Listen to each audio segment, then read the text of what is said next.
आपने बाबा ताजुद्दीन के सफ़रनामा के 2 एपिसोड देखे। ये उस सफ़र का आखिरी एपिसोड है जिसमें हम आपको ताज बाबा मजार के ट्रस्टी प्यारे जिया खान से मिलवाएंगे, जिसमें हमने उनसे बाबा की करामात और नागपुर का उनका इतिहास जानेंगे और श्रद्धालुओं के लिए किस तरह के इंतजाम रखे जाते हैं। इस मजार पर देश के कोने कोने से बड़ी संख्या में ताज बाबा के भक्त आते हैं और अपनी मुराद पाते हैं। देखिए सफ़रनामा नागपुर बाबा ताजुद्दीन की यह आखिरी एपिसोड। इस समय हम महाराष्ट्र के नागपुर में हैं, जहाँ पे कि नागपुर शहर जो है बाबा ताजुद्दीन के नाम से देश भर में जाना जाता है। और मैं बात कहूँ श्रद्धालुओं की तो पूरे भारत भर से ही नहीं, देश के कोने कोने से श्रद्धालु यहाँ पे दर्शन के लिए आते हैं, क्योंकि यहाँ पे उन्हें जो सुख और शांति मिलती है वो शायद कहीं और देश में नहीं मिलती होगी। ये दरबार ऐसा है जहाँ पे खाली हाथ आता ज़रूर है मगर खाली हाथ जाता नहीं है। इस समय मेरे साथ में प्यारे जिया खान जी हैं, जो कि चेयरमैन हैं इस दरगाह ट्रस्टी के, और कार्यभार जो है इनके कंधों पर है। कुछ ही समय पहले सवा उर्स यहाँ का ख़त्म हुआ है। मैं उनसे जानने की कोशिश करूँगा किस तरीके के इंतज़ाम उन्होंने यहाँ पे किए थे श्रद्धालुओं के लिए और किस तरीके का मैनेजमेंट यहाँ पे खड़ा किया गया था, क्योंकि मैंने जिस तरीके से कहा सवा उर्स है और बड़ी संख्या में श्रद्धालु यहाँ पे आए थे, उनके लिए किस तरीके का मैनेजमेंट किया गया मैं उनसे जानूँगा। प्यारे खान जी, मैं आपसे जानना चाहूँगा सर कि किस तरीके की तैयारियाँ उर्स से पहले की गई थी इस उर्स को लेकर। सबसे पहले तो मैं आपके चैनल के माध्यम से जो यहाँ का प्रशासन उसको धन्यवाद देना चाहूँगा, और सीपी अमितेश कुमार जी जो यहाँ के पुलिस कमिश्नर है, उनका काफ़ी बड़ा सहयोग रहा। और इस 1.25 सालाना उर्स की जो मीटिंग है वो श्री नितिन गडकरी जी के घर पे कंडक्ट हुई थी।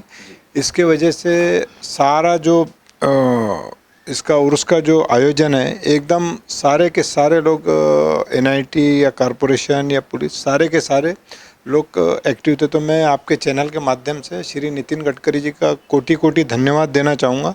क्या सव्य उर्स में उन्होंने हिस्सा लिया और यहाँ पे आने वाले जो लोग हैं उनको किसी चीज़ की तकलीफ़ नहीं है। अब अरेंजमेंट की जो बात है, हमने यहाँ पे 2.5 लाख लोगों के रुकने के लिए जगह बनाई थी और काफ़ी सारे टेंट लगाए थे कि अब बरसात अगर आई तो किसी को कोई तकलीफ़ ना हो। तो जगह जगह सोने का जो प्रोग्राम, सोने का जो अरेंजमेंट था और खाने का जो काफ़ी बड़ा अरेंजमेंट था, रहने खाने का इतना बड़ा अरेंजमेंट था कि कोई भी ज़ायरीन अगर बाहर से आता है तो उसको यहाँ किसी भी तरह की दिक्कत ना हो। और इस उर्स, ये हमारा पहला उर्स था बाबा का।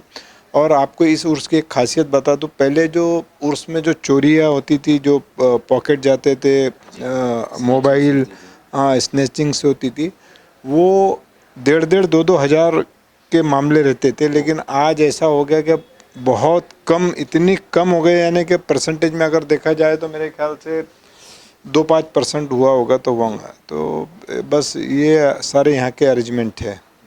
सर, मैं अगर बात करूं जिस तरीके से कानून व्यवस्था, इतने बड़ी संख्या में श्रद्धालु दर्शन के लिए आते हैं मज़ार शरीफ पर, तो किस तरीके का अरेंजमेंट किया गया था? सीसीटीवी कैमरास, सर्विलेंस कैमरास लगाए गए थे और क्या कुछ पुलिस की तरफ से बंदोबस्त रखा गया था यहाँ पे श्रद्धालुओं के लिए? देखिए, यहाँ का जो पूरा प्रमाइसेस था वो 300 कैमरे से मॉनिटरिंग था और सीपी साहब ने यहाँ का जो मॉनिटरिंग है अपने हेडक्वार्टर में उसको ले लिया था।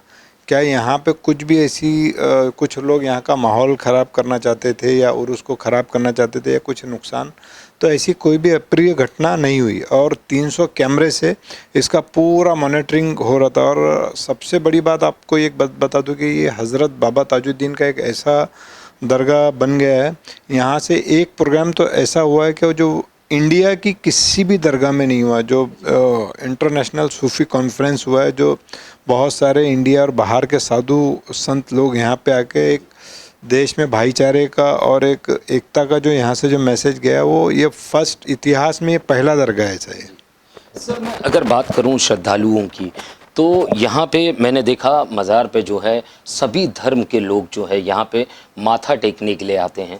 और सर, किस तरीके की मान्यता जो अन्य धर्म के लोग हैं इस पीर बाबा को लेकर रखते हैं? देखिए, बाबा जान की एक खासियत है, उन्होंने सारे मोतियों को एक ही धागे में पिरोया है।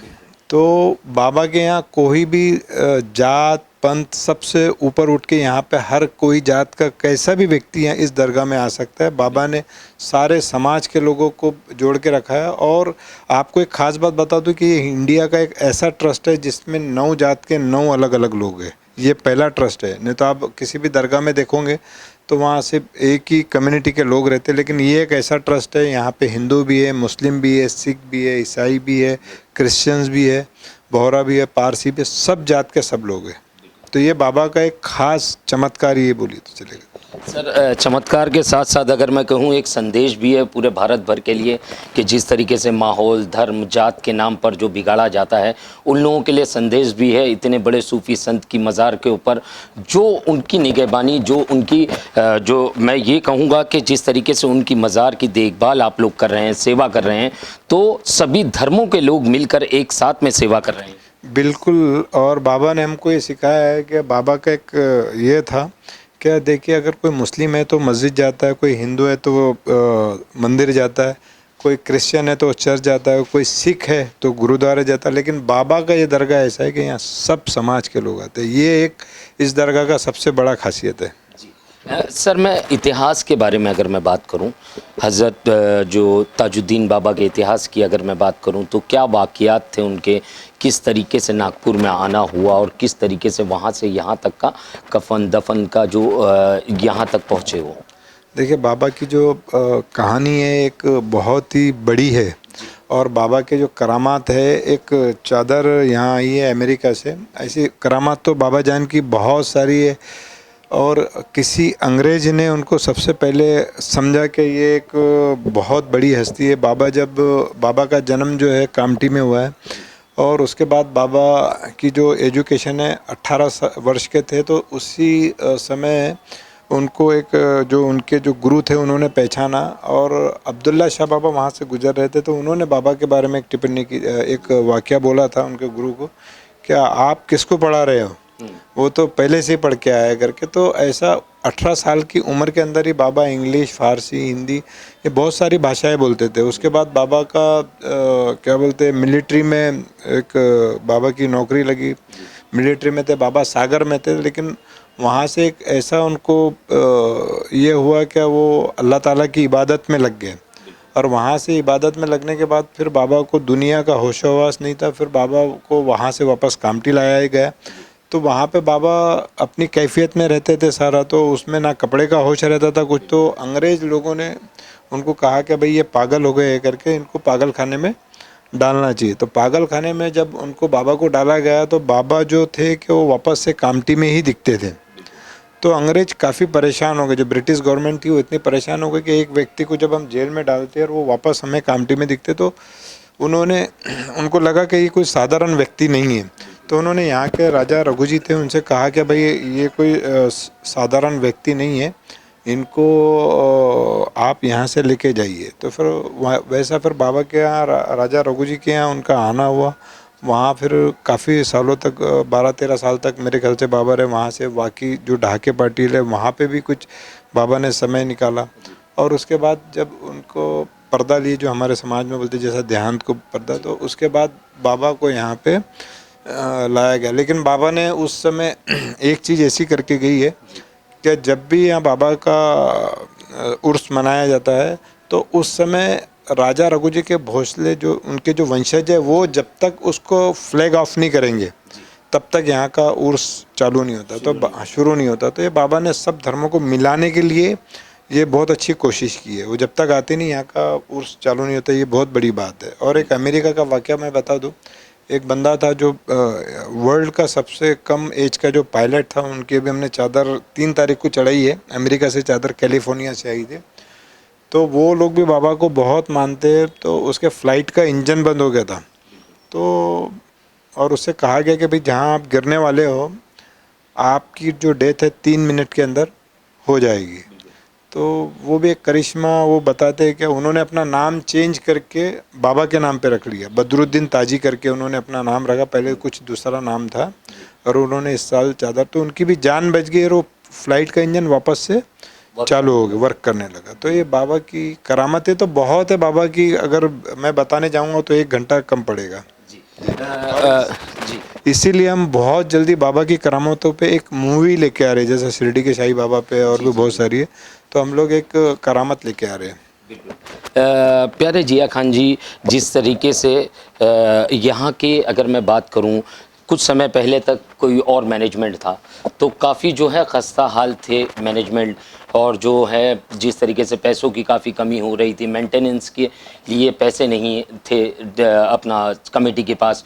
तो आपके आने के बाद आप जब कमेटी में आपने कदम रखा, चेयरमैन की कुर्सी पर आप बैठे, उस टाइम पे क्या पोजीशन थी इस दरगाह की और आज क्या पोजीशन है, ये जानना चाहूँगा। देखिए, पिछले लोगों पे मैं ज़्यादा टीका टिप्पणी करना नहीं चाहता हूँ। अब उन्होंने क्या किया वो बाबा जाने और वो जाने, लेकिन जिस समय हमको ये ट्रस्ट मिला तो कुछ हमारे लोगों ने उसको देखा कि कुछ 16-17 लाख रुपए माइनस में था, लेकिन आज ट्रस्ट करोड़ों रुपए प्लस में, और अभी तक हम लोग समझ लीजिए 1 साल में कुछ 4 करोड़ रुपए के ऊपर हम लोग खर्च कर चुके हैं। बहुत सारी जगह की हालतें बहुत ख़राब थी, उसको सुधारा। कई सारे एसीज़ नहीं थे, सराय में एसी, कूलर, पंखे, दरगाह का मैनेजमेंट नहीं था, उसमें मशीनें नहीं थी, तो ऐसी काफ़ी सारी चीज़ें हमने लेके अभी एकदम प्रॉपर चल रहा है। और अभी काफ़ी, और पहले आज हम 2000 गरीबों को रोज़ खाना खिलाते हैं, ज़्यादा लोगों को खिलाते, जितने खाने वाले उतने को खाना डेली खिलाते हैं जी, और पूरा मुफ्त होता है? 100% मुफ्त खाना, कोई इसका पैसा नहीं। जी सर, मैं अगर ये जानना चाहूँ, जिस तरीके से आपने जो बादशाह का जिक्र किया, जिन्होंने इनको अंग्रेज़ों के यहाँ से इन्होंने इनको लाने के बाद में इन्होंने पीर साहब की जो करामात देखी, उसके बाद में बड़े पैमाने पे ज़मीन जो है इनके नाम पर उनके वंशजों ने उन्होंने डोनेट की। तो सर, उस ज़मीन का किस तरीके से उपयोग में उस ज़मीन को लाया जा रहा है? नहीं, देखिए, ये तो हमारे काफ़ी आने के पहले ज़मीन मेरे ख्याल से उन्होंने नहीं डोनेट की, कोई नवाब साहब करके थे, उन्होंने डोनेट किया है यहाँ पे। तो वो ज़मीन जो है वो चैरिटी के पास 84 एकड़ लैंड का पूरा बायोडाटा है, और गवर्नमेंट ने 84 एकड़ लैंड के अंदर वो उसका पूरा का पूरा जो है ये है क्या बोलते हैं, तुम्हारा यहाँ का ब्यूटिफिकेशन चल रहा है। और यहाँ के जो पुराने जो गरीब लोग हैं, गवर्नमेंट उनकी भी बराबर उन पे भी ध्यान बनाए, लेकिन कैसा कि जो नए लोग आके यहाँ जो जगह पे उनकी बुरी नज़र है इंक्रोचमेंट की, तो वो हमको करने नहीं देना है। पुराने लोग हैं, पुराने लोगों को कोई डरने की ज़रूरत नहीं है, और पुराने लोगों को कहीं जाने की ज़रूरत नहीं। सर, मैं आखिरी सवाल आपसे करना चाहूँगा सर, जो श्रद्धालु हैं, जो पीर के मानने वाले हैं, बाबा ताजुद्दीन के मानने वाले हैं, उन्हें क्या संदेश देना चाहोगे? देश भर में मान लीजिए जो ये इंटरव्यू देख रहे हैं और जो अपनी नज़रों से मज़ार शरीफ का दर्शन कर रहे हैं, उन्हें क्या कहना चाहोगे? मैं सारे श्रद्धालुओं को या ज़ायरीनों को एक, आप सच्चे मन से आइए, सच्चे दिल से आइए, बाबा के हर चीज़ मिलेगी। ये बाबा का बहुत बड़ा दरगाह है, यहाँ से कोई भी यानी कि मायूस होकर नहीं जाता है। अगर वो सच्चे दिल से अगर कुछ अपनी ये लेके आए बाबा के पास फरियाद, तो उसकी हर फरियाद पूरी होती है। और हमने कई ऐसे एग्जाम्पल है जो देखे हैं कि जिन्होंने सच्चे मन से लेके आए फरियाद, उनकी बाबा ने 100% पूरी सारी फरियादें पूरी की हैं। बस यही मेरा एक संदेश है। ये थे प्यारे जिया खान जी, जो कि चेयरमैन है ताजुद्दीन बाबा मज़ार शरीफ के। मैंने जिस तरीके से कहा, औलिया-उल्लाहों की मज़ार पर जो है सारे धर्म जात के जो चोले हैं वो उनकी दहलीज़ के बाहर उतार दिए जाते हैं। अंदर जो आता है वो सिर्फ़ और सिर्फ उनका चाहने वाला होता है, उनका मानने वाला होता है। वो किसी जाति या धर्म से उसका कोई लगाव नहीं होता है। उस चौखट को लांघने के बाद में सिर्फ उसका जहन जो है उन्हीं की तरफ जाता है। जैसे कि प्यारे जिया खान जी ने कहा, जो कि चेयरमैन हैं, उन्होंने साफ शब्दों में कहा कि उनकी कमेटी के बारे में जिस तरीके से मैंने सवाल किया कि आपकी मैनेजमेंट में, आपकी कमेटी में किस तरह के लोग हैं, तो उनका साफ कहना था, अगर देश भर में किसी मज़ार शरीफ की अगर मिसाल देखनी हो तो बाबा ताजुद्दीन की मज़ार शरीफ कमेटी की मिसाल देख लीजिए, क्योंकि यहाँ पे सभी धर्मों के लोग एक मंच पर एकजुट, एक साथ कंधे से कंधा मिलाकर चलते नजर आएंगे। ये भारत का एक छोटा नक्शा है जो कि लकीरें पार कर जो है आगे चला जा चुका है। इसके लिए जिस तरीके से मैंने सवाल किया, कि मज़ार शरीफ की जो आज अवस्था है वो पहले के मुकाबले काफ़ी बेहतर नज़र आ रही है। काफ़ी सारे बेहतरीन स्ट्रक्चर्स नज़र आ रहे हैं।